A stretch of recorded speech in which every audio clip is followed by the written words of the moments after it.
Hey everybody, welcome back. My name is Abby. I'm with Fitness is Medicine. Today we're going to do another great workout you can do in your home with very minimal equipment. We're going to use one dumbbell, one ball, and one loop band if you have one, and then a balloon if you have one laying around the house. So that's kind of fun to play with. All right, so come into these workouts warmed up and ready to move. 5 to 10 minutes of a cardio workout. Get your heart rate up, get your muscles warmed up, and be ready to move. Okay. Today we're going to start with a one arm row on the bench. So I've got a little bit heavier of a dumbbell here that we'll use for another exercise later too. So if you don't have a bench like this in your home, you can use the edge of your bed, you can use your coffee table, you can just put a pillow underneath your knee. If you have a firm sofa, you could use the edge of your sofa. The important part here is that you have the same hand and the same knee on the bench, creating a flat back, shoulders down, head in line with the rest of your spine here. Now we're going to grab that weight, drop it off the side, but I want your shoulders to stay level. I don't want this to go down here. So shoulders stay level and set. Take a deep breath before you start and breathe out as you drive your elbow up towards the ceiling. Lift that weight up towards your armpit, nice and slowly. 3, breathing. When you go down, make sure you go slowly. Control that weight, control the gravity. Keeping those shoulders level throughout. Don't twist up or let it drop down at the bottom. And rest. You can just set that on the bench. And if you are on a bench, you can just switch sides. If you need to, you can, turn around if you're on the edge of a bed or a coffee table or something like that. All right, get set. You want this leg in nice and close to the bench as well.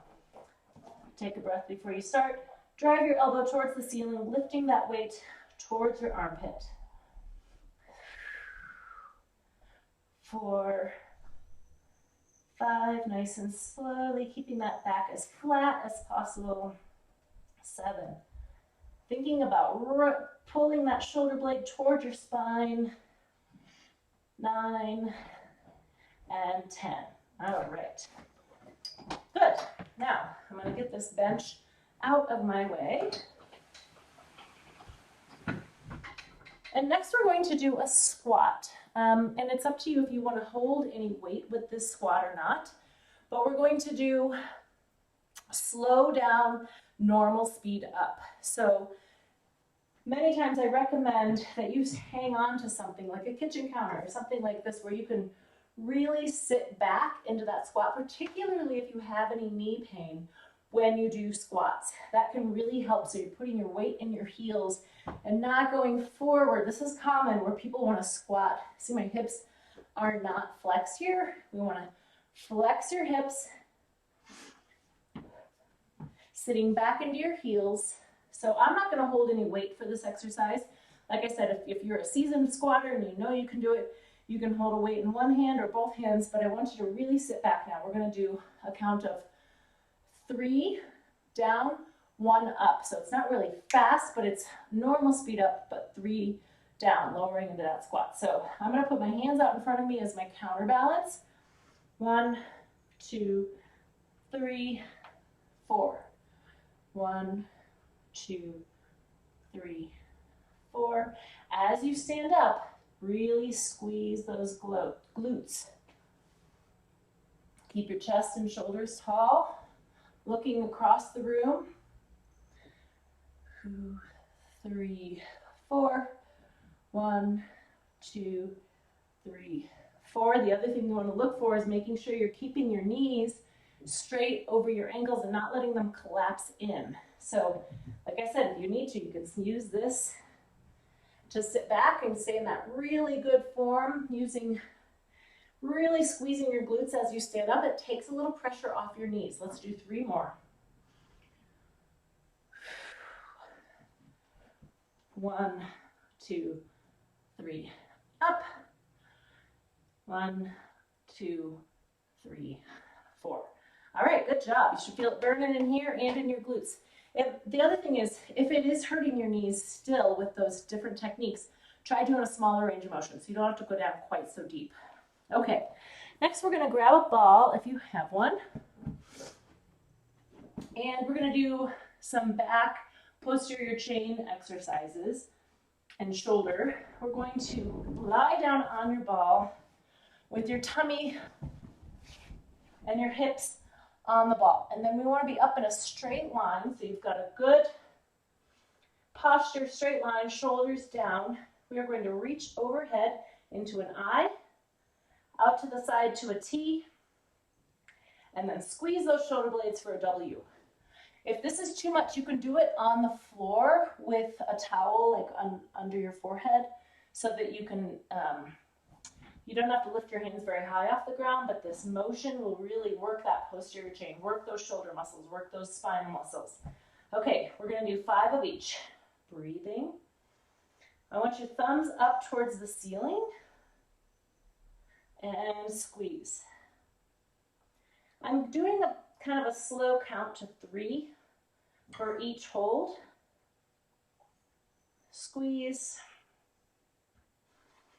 When you reach overhead, don't let your shoulders go up. Keep those shoulders down away from your ears.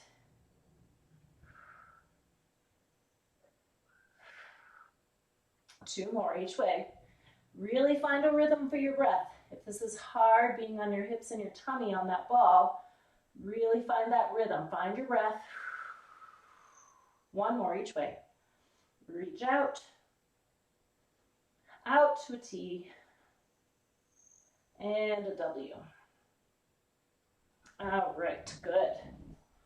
You should really feel that right back up here in your shoulder blades. If you're feeling it a lot in your low back, again, maybe try it on the floor with your head on a rolled up towel or a pillow or something, just your forehead so that you can breathe. It would keep everything in a good, proper alignment. Okay, next, I mentioned having a loop band. So while you're on the floor, even better in a chair or something, let's get that loop band around your ankles. It's much easier in a chair because our shoes made of rubber tend to stick to the rubber. Okay, we're going to do monster walks. So I want your feet straight forward, your toes straight forward, and we're going to pull out, kind of forward and out to the side. So bring it forward, out to the side, forward, out to the side. So thinking like you're taking big kind of, gigantic monster walks. Now, if you're running out of space, like I am here, like I've got 5 here. Now, I'm gonna walk backwards. Teddy's joining us today. He's walking through the back here. Same thing, keeping those toes straight forward, kind of bring it back to the middle and then out and back, middle, out, back. So that's 5 each way. I'm gonna walk forward and back one more time. So I'm in an athletic position here. My knees and my hips are engaged. I'm not in a squat, and not everything is straight here either. So I want to be in an athletic position where my knees are engaged, my hips are engaged, my tummy is engaged, my abs. And now we're going to go backwards. When you go backwards, you should really feel it in those glutes. Now, I want you engaged, but I don't want you leaning like this. So a good neutral posture. Shoulders down and back. Okay, good. Good hip stabilizers there. If you don't have a loop band, you can use a TheraBand tied, different things like that. Okay, we're gonna pick up that heavy dumbbell again.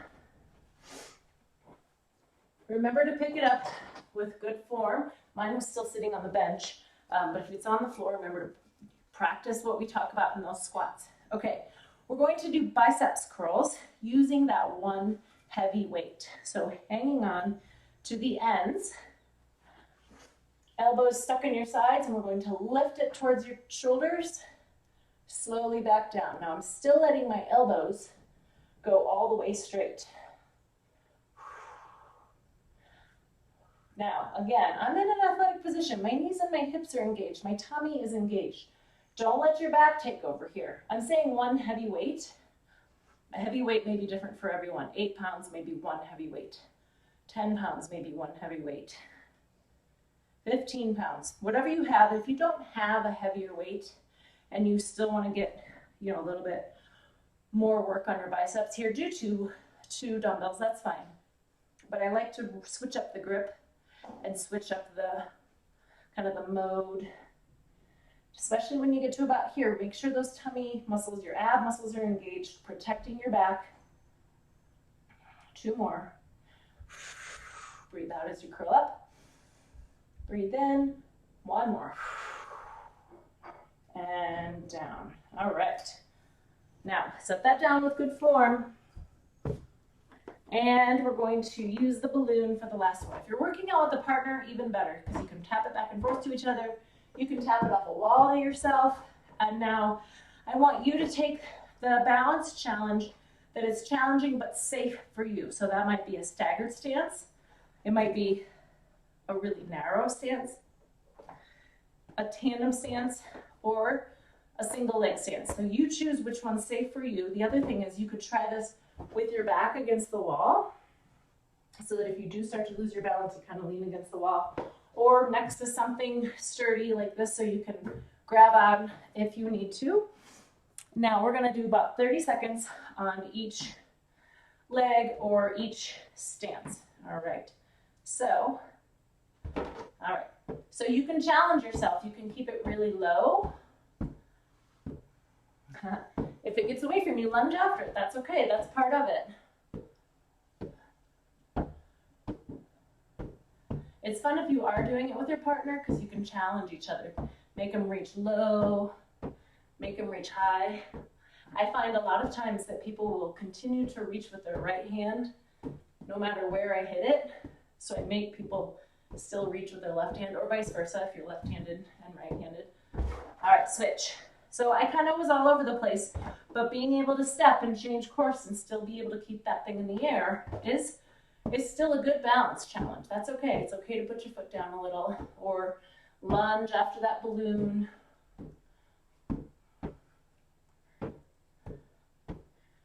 You got to make it fun. Even if you're not working out with someone, you can invite them to do this one with you. Invite a friend, a grandkid, a kid, someone. Keep your dog entertained.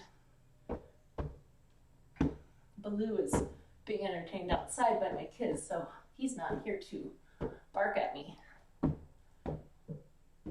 All right, great. Okay, go through those 1 or 2 more times. You can add some cardio in between to really pump up that workout, get your heart rate up, keep it up throughout, and then always cool down and add some stretches at the end. If you only have time to get through these once, that's great.